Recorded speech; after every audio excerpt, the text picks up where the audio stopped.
Hello and welcome back to Reverence for Rêverie. You know, I've been thinking a lot about the ways that there's this cultural myth that still runs so deeply in our collective nervous system. And it's this idea that strength equals stoicism or, having this unflinching ability to move through the world. And that composure at all costs is the mark of true leadership. We're really taught to admire those who never flinch, who appear, and I emphasize appear, to stay calm under pressure, or who keep moving no matter what, who just seem so untouched by the chaos of the world around them. But I think more and more what we're beginning to recognize is that is not accurate. I think our collective is waking up to this. What we often mistake for strength is usually something else entirely. I would say it's typically not actually steadiness we're seeing, but maybe suppression, not some level of mastery all of the time. It can actually be constriction.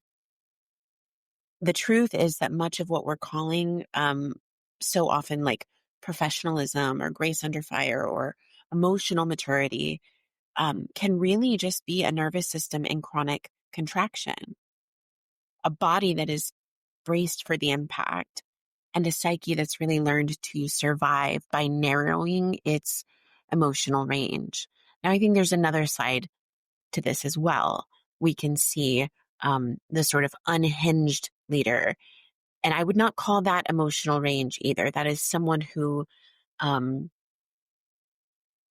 is not in touch with themselves and acts out on everything. And I think, we're seeing plenty of examples of that in the culture today as well. But for the purpose of this conversation, I'm talking about the kind of controlled persona and what, while that can really look impressive on the outside, inside, it actually breeds so much exhaustion and disconnection and often a kind of quiet isolation. Because when we're really collapsing our emotional range in the name of, for the purpose of this podcast episode, I'll call it leadership, we're also then collapsing our sense of aliveness simultaneously. We end up really trading connection for a sense of composure. And we may mistake numbness for resilience.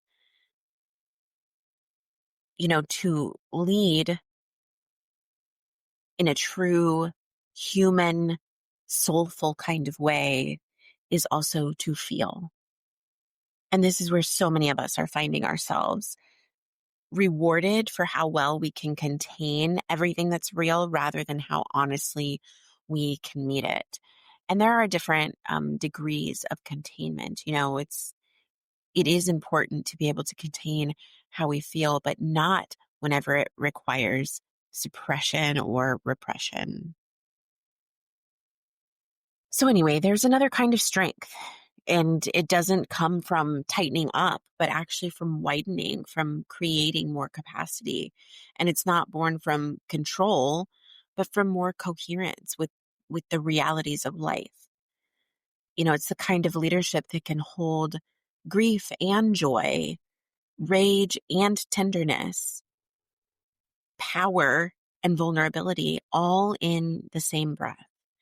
And so that's what I want to explore with you today, this power of emotional range and what it really means to hold more without burning out. So what I want to start by saying is that emotional range is not a luxury. It's not something that's just indulgent or weakness. We've so often been sold this lie that emotional expression is weakness, but it is not. It is capacity. Now, again, there is so much nuance and complexity to these conversations. I trust that if you're here, you're aware of the nuance and complexity of what I'm saying here, because there is a difference between unchecked emotionality that is based in acting out, like I just mentioned before, versus emotional range, the ability to feel and be with, right? So it's a capacity. It's this living sort of infrastructure internally that determines how much life and love and pressure and power you can really hold without fracturing. And to feel deeply is to have access to the full spectrum of human intelligence. Yet most of us were so conditioned to see emotion as a liability. It's something to manage and master or hide altogether.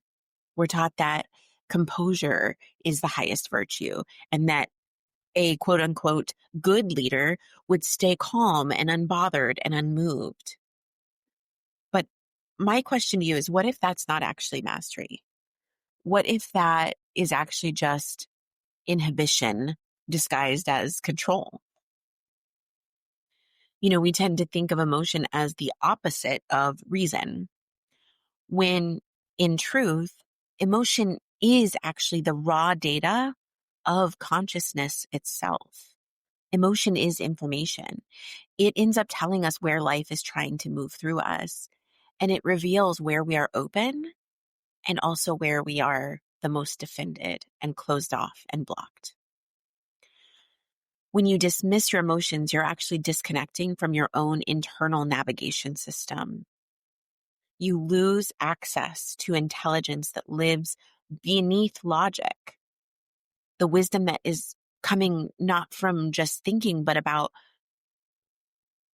feeling fully and reflecting deeply. Coherence does not mean you never waver. It means that when you do, you can actually stay connected enough to yourself throughout that movement. You can feel the tremor of fear or the wave of grief or the heat of anger and not make it wrong or judge it, but you can register it as a signal to you, and then you stay with it long enough to begin to integrate it back into the whole.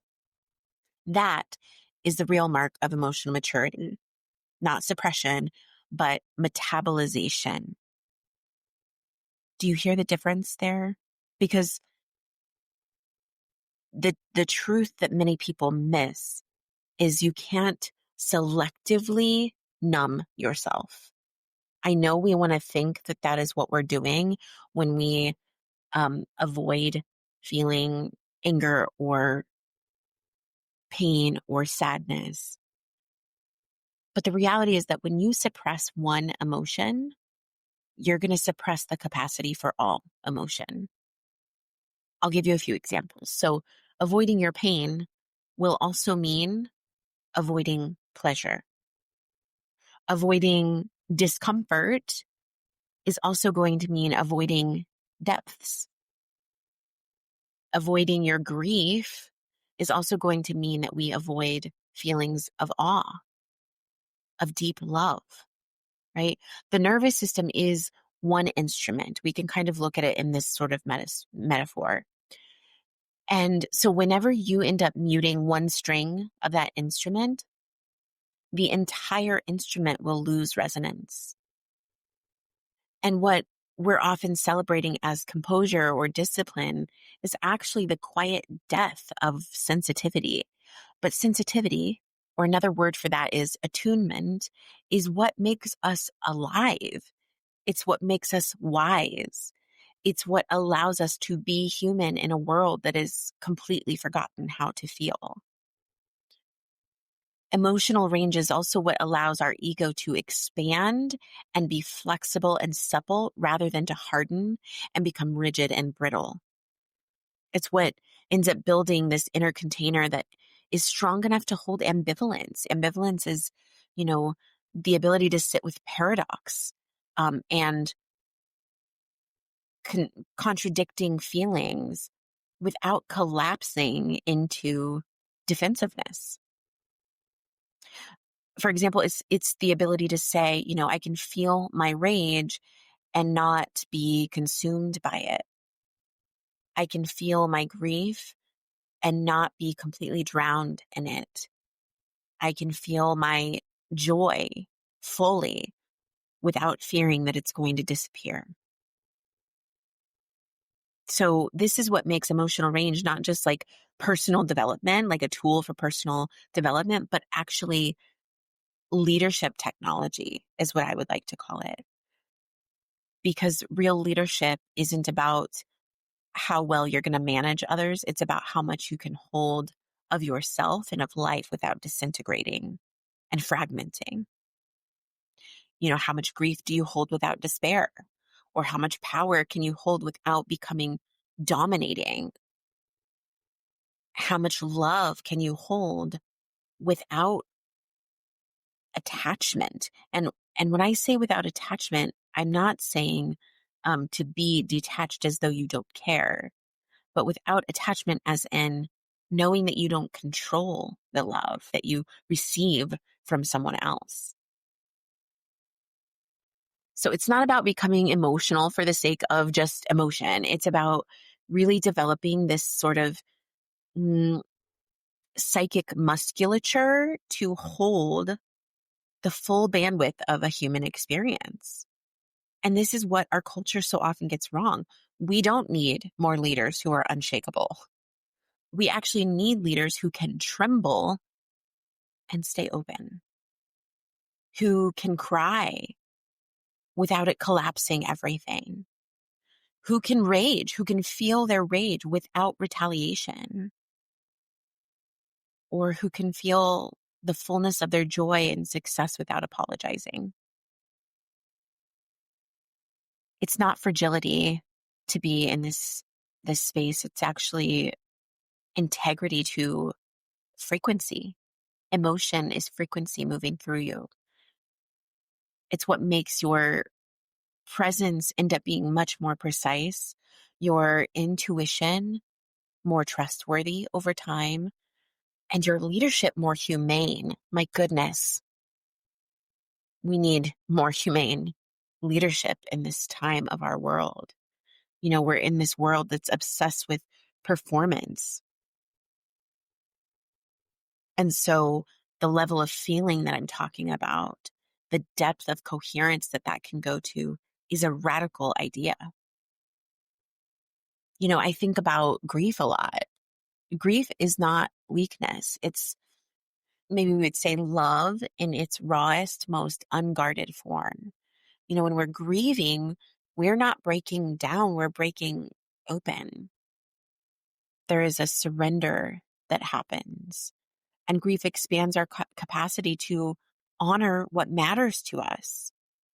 It brings us into contact with how precious life really is. It's also the reminder that everything that we love or want or desire will eventually change form. And yet we decide to love anyway. There's something so deeply human about that, isn't there? This willingness to keep opening our hearts over and over again, knowing that loss will come, change will happen. We may not have this moment forever, right? And that's what makes grief so holy, sacred to me. It is devotion disguised as sorrow. And it is the softening of control. The moment that we remember that love isn't meant to be possessed, but experienced. Another feeling that gets avoided is rage. And I use the word rage intentionally because I think people flinch even more to hear the word rage rather than just anger. But, as you're listening, feel free to make it what you need it to be. But so many of us, especially in leadership roles, have learned to fear our anger. We want to tuck it away and call it unprofessional, or in some circles, unspiritual, or, to tell ourselves that it's dangerous and destructive. But a healthy rage is a boundary of the soul. It is an inner sign to us that says something has been crossed here. And when I talk about rage, that's not the same as aggression, right? True rage, when we can stay with it long enough to understand it, becomes clarity. It is like the sacred purifying fire that burns away what's false, like the people pleasing and self betrayal and tolerance of what doesn't fit any longer. And it clears the field so that something more true can begin to emerge again if we let it. So it's not simply the destruction of coherence. It may look destructive at first. But again, I'm not talking about the acting out or retaliative kind of rage. I'm talking about the rage that makes us really reflect on, where do I need to put boundaries in place? What do I stand for? Where is my passion, right? That's not the destruction of coherence. That's actually the restoration of it. And then let's think about joy. It's so easy to go to these so-called negative emotions. I don't believe that there is such a thing as a negative emotion, but what about the ones that we think we enjoy most, like joy, which in some ways can actually be even harder to hold for many of us? You'd think that joy is easiest, but deep embodied joy requires a kind of trust that a lot of us aren't used to. It asks us to receive without defense, to let life move through us without our controlling it. Joy actually really means allowing the goodness that's already here to enter your body. Think about that. And to stay without shrinking back or without waiting for the other shoe to drop. That can feel so damn vulnerable, right? Because joy really requires presence, and presence means that we're no longer protecting ourselves from feeling it all. So when we can hold grief and rage and joy and any others, not perfectly, of course, but just consciously, something in us will expand inevitably. The container of the self begins to stretch, and we start to realize each emotion is a doorway into a different kind of wisdom. Grief deepens us. Rage clarifies us. Joy opens us. That expansion, that emotional range that I'm talking about, is really what allows us to hold more and more of life, more complexity, more humanity. And you see, I think that that is the kind of leadership that the world is really hungry for right now. The truth is, leaders are mirrors for the collective. And when I say leaders, I've said this many other areas, but if you've not heard it before, I'm not just talking about CEOs of companies or founders or, political figures. I'm talking about anyone who has some level of leadership anywhere in their life. That can be teachers. That can be certainly the CEOs of companies or political figures. It can be the person who runs a household. There's also self-leadership. That means we are the leaders of self, right? So leaders are mirrors for the collective. You are a mirror for the collective. Whatever you can hold within yourself becomes permission for others to do the same. So if the only things that you can tolerate are order and calm and productivity, can you see how the field around you will begin to contract to match that? And you're going to attract people who stay small, quiet, agreeable, or you're going to attract people who try to disrupt that all the time, right? And you feel dysregulated all the time because you cannot handle that level of that capacity for difference, right? And so it's not because those people, that maybe are small, quiet, and agreeable lack power, but they're actually reflecting the limits of what feels safe in your presence.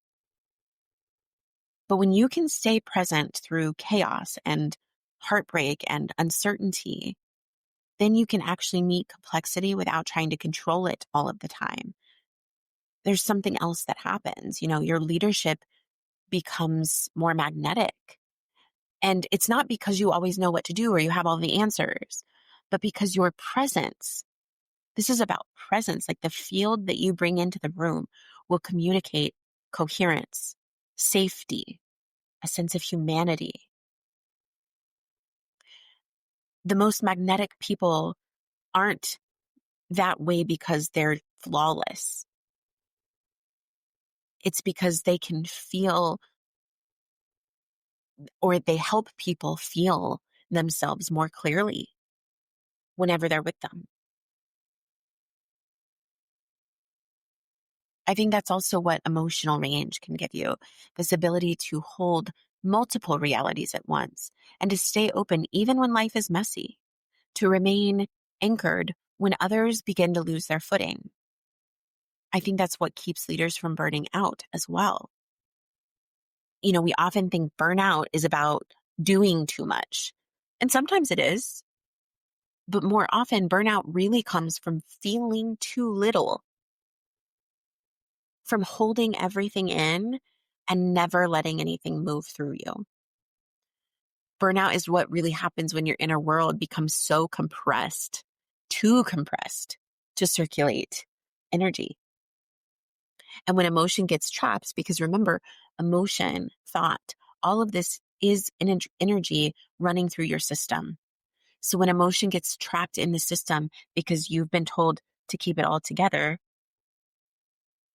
it becomes the fatigue of this perpetual self-containment, the exhaustion of maintaining an appearance of composure while the body is quietly starving for a release.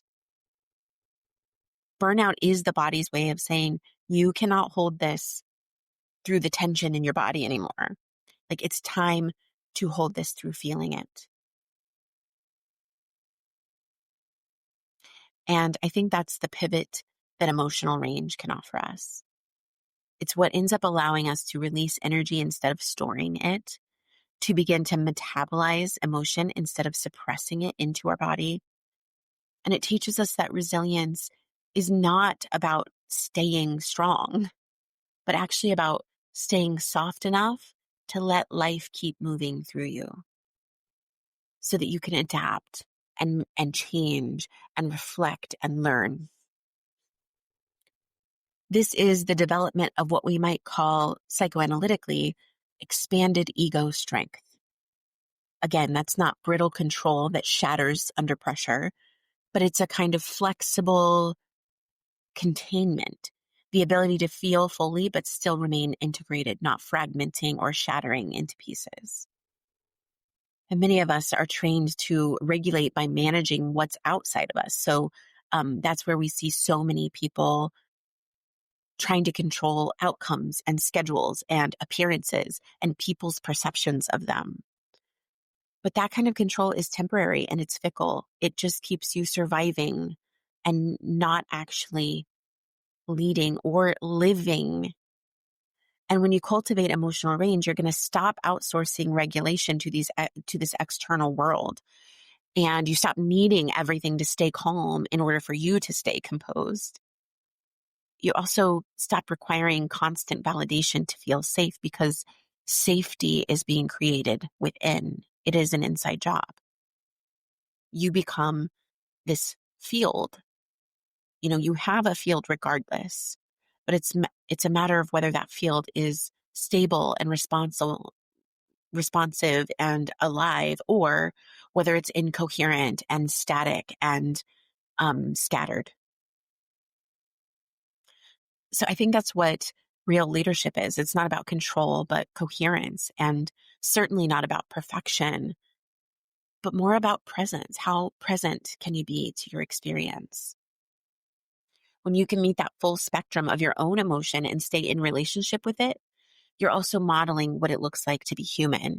And that gives everyone around you permission to expand their own range as well. And maybe that's the real medicine for burnout, like not always about the boundaries that we set. Of course it is that. And it's certainly not just about longer vacations. Those certainly help though. but more about a deeper relationship to your own aliveness, your own sensation. Because when you can hold that inner world with that much honesty and grace, you stop leaking all of that energy into performance and you start generating it through coherence. And that really is the difference between surviving and being sustained by your life. So as you move through this week, I just invite you to pause and ask yourself, where might burnout be showing up as a signal for you? Maybe it's not a sign that you're weak or incapable, but instead it's your body asking for more feeling and more breath and more presence and more range. Burnout often is appearing when we have outgrown an old way of holding ourselves and when life is asking us to build a larger container to lead from a very deeper level of coherence within ourselves. So if you find yourself in that space, maybe you're feeling stretched thin, trying to hold it all, remember that the answer is not to tighten more or control more or grip harder. It's to soften, to feel, to let life move through you again. Create intentional space where that can happen, because that's where renewal begins. As you let that truth settle in, I want to extend just a few invitations. These are some ways to stay connected and keep deepening this conversation together. So if this episode resonated with you, I'd love for you to join my email list. That is where I share riffs, reverie, and reflections. And it's the kind of writing that happens in between these episodes, along with other opportunities to work with me and to gather in community with others that are walking the same path of emotional and spiritual leadership. And speaking of community, I'm also in the process of creating a space for exactly this kind of work, a community designed to hold you in both your integration and your expansion. It's not ready yet, but it is coming. And if that sounds like something you'd want to be a part of, you can join the wait list. It'll be in the link in the show notes. And if this conversation has touched something in you, the simplest way to help this work reach others is by leaving a review or sharing this episode with a friend or a colleague who might need it as well. Every share and every reflection and every note of resonance expands the field that we are all building here. So take what you need from today's conversation, leave the rest, let it breathe in your system. Notice where it lands, what it stirs, what it maybe softens. And remember, your emotional range is not something to fix or fear. It's the evidence of your aliveness. It's the signal that you are ever evolving and expanding and becoming the kind of leader, the kind of human this world actually needs. So until next time, stay connected to your depth and trust your rhythm. And as always, let the reverie lead you. Bye for now.